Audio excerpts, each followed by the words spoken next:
First, to give her a warm welcome.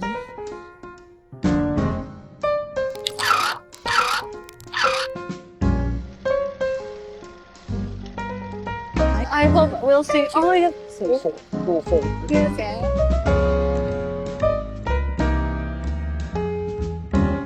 So thank you, Kamala, for coming into our corner. It's been a while since I met you last September, and finally that you get to be here, looking at us, meeting us, and looking around at our corner.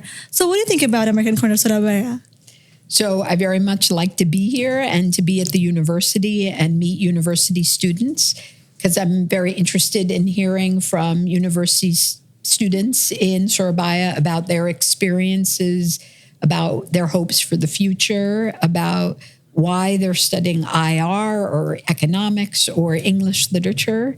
So it's wonderful to be in a place with such dynamic and interested and focused students. It's great to be here. Yeah, with so many people here is actually an IR students and I'm really curious about from your perspective as an ambassador, what does it truly mean to be a diplomat in the context of shaping the bilateral relationship between the U.S. and Indonesia? So I think I served in Jakarta both as a young officer during my second tour, and now I have come back and I am serving as ambassador. And in the course of my career, I had the opportunity to do many different types of jobs.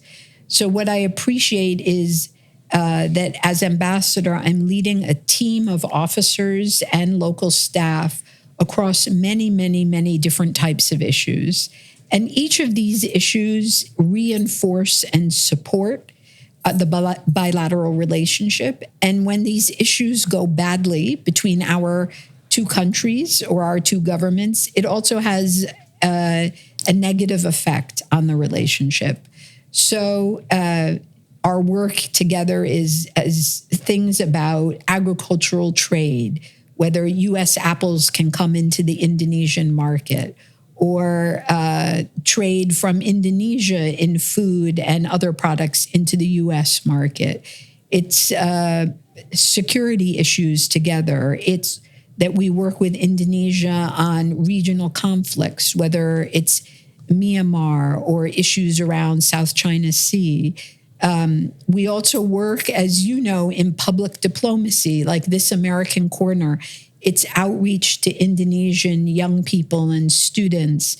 And we have American corners that are not in universities to do outreach to many different sectors of society so that we can build our relationships across many different types of work. I'm just going to give, since I've been here only 5 months, we completed a new MOU with the health ministry and our health department and our Centers for Disease Control. This was a renewal and an expansion that will support our cooperation on TB, on malaria, on HIV/AIDS, on many, many other diseases or emerging diseases. I just signed our new cybersecurity MOU. And Indonesia and the United States, our governments work together on cybersecurity threats. We just signed and renewed our counterterrorism MOU. And because we are the type of work we're doing together to counter violent terrorism activities, that's just 4 months. So that's a lot. Well, yes, but and there are many other areas: trade, the economy, Education USA, where we are working to encourage and support young Indonesians who want to study in the U.S. Exchanges with Waisili or Fulbright or International Visitors Leadership Program. These are cultural exchanges. So there are so many things that our relationship is composed of and is strengthened by. So being ambassador is like trying to be the conductor of lots of activities. Yeah. You've been handling so many things, like from different fields, every aspects of life between two nations. That's such a great responsibility. And as a student who is also learning to be a professional soon in international relations, what I'm really curious about what aspects of being a diplomat that maybe were not covered in the general studies of IR, and how do you adapt to those realities? Because there must be some things different from just learning in a class and when you're really actually being a practitioner of it. So what do you think about it? So, I didn't study international relations in university. I did take some classes. Okay. And I had experience. I'm going to talk about what I tell young, new officers, new diplomats in the service who I work with.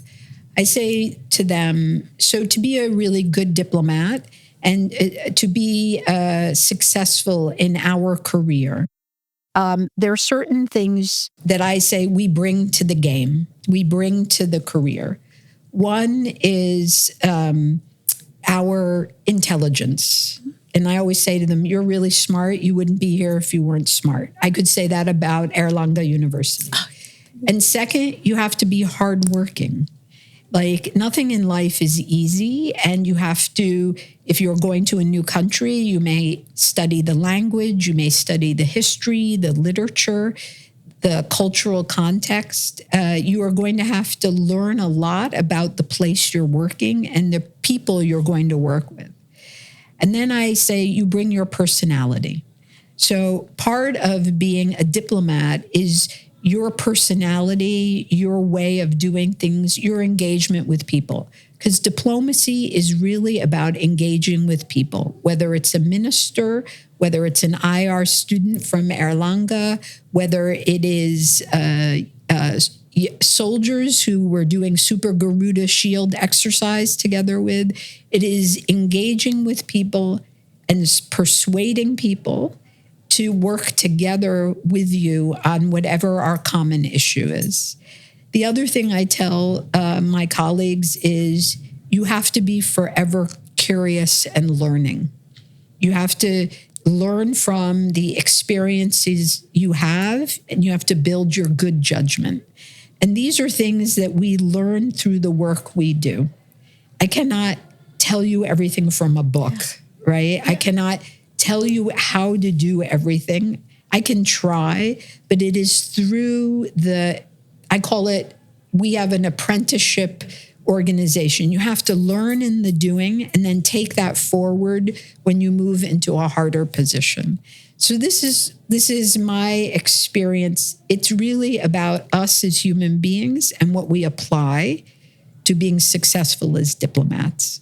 And if you're not curious, if you're not interested in every topic and what you can learn, maybe this is not the career for you. But I tell them that one of the wonderful things about being a diplomat and an ambassador is all the things you get to learn about a new country, a new culture, new fields and topics. Okay, the key is being curious to everything that happens, every information, so that you can get access to something new. Right. And I see that you've been spending so many years in your career in Asia-Pacific region, and including 2 postings in Indonesia. That's impressive in Indonesia 2 times. And before that, you were in Malaysia. And so, how does the Indonesian culture influencing your diplomatic approach? So Indonesia, like the United States, is a very large country and a very diverse country. So it is multi-ethnic and multi-religious. And the history of Indonesia and the history of how different parts of Indonesia interact together has a lot of impact on Indonesia's current government structures, Indonesia's economy, and Indonesia's approach to the world. So for me, understanding that and then understanding that there's change. It's one of the reasons I like engaging with young people in every country I go to, because it's the young people that are going to take Indonesia forward for the next 30 or 50 years. And how they are changing tells me how they want the future to be. So understanding that no place stays the same. We're always changing and evolving. And there are lots of different voices that you have to listen to. And that's true in the United States, too. We are a very diverse country. We are geographically very large. There are many places in the United States I've never been. Oh. I've never had the opportunity to go. Okay. Probably for you in Indonesia, too. Well, that's true. Yes, right? It's very wide. Right. And people's, aspirations and goals will be different across Indonesia, same in the United States. So I think that I am very blessed to work in Indonesia. I think Indonesian people have great hopes and aspirations, and they have changed their own society a lot. And I expect there'll be more change. And it is fun to be here and being part of the experience with the Indonesian people and what they want to do. Okay, so many things, of course, changing, and even your second posting in Indonesia might be feel different after the first one. And of course, throughout your career, you've been spending so much time in diplomatic missions, and you are a woman ambassador. So have you ever faced unique challenges in your career? So as you know, I'm the first woman ambassador in Indonesia. So I feel that it is really an honor. And I've been in the diplomatic service of the United States for 33 years.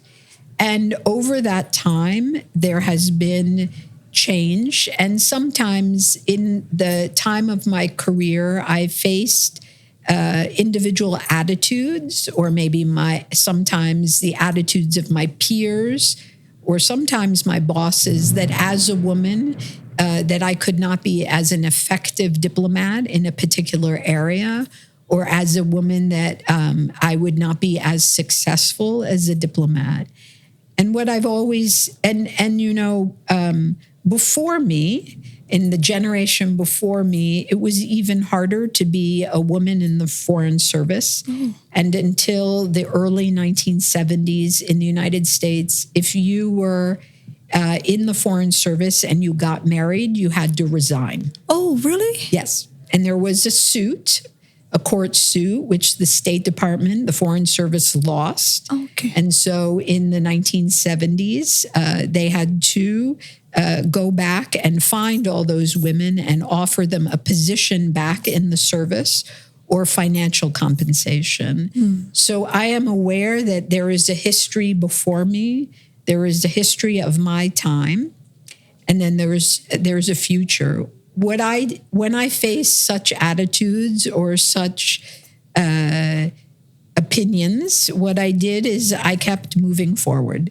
Means I am going to show through my work that I am a very effective diplomat, that I can be successful, and that I may be not the same as my male colleagues, but nobody is the same, that we each bring our talents. My first assignment was in Saudi Arabia. Oh, yeah. And I was in Riyadh, and I was a consular officer.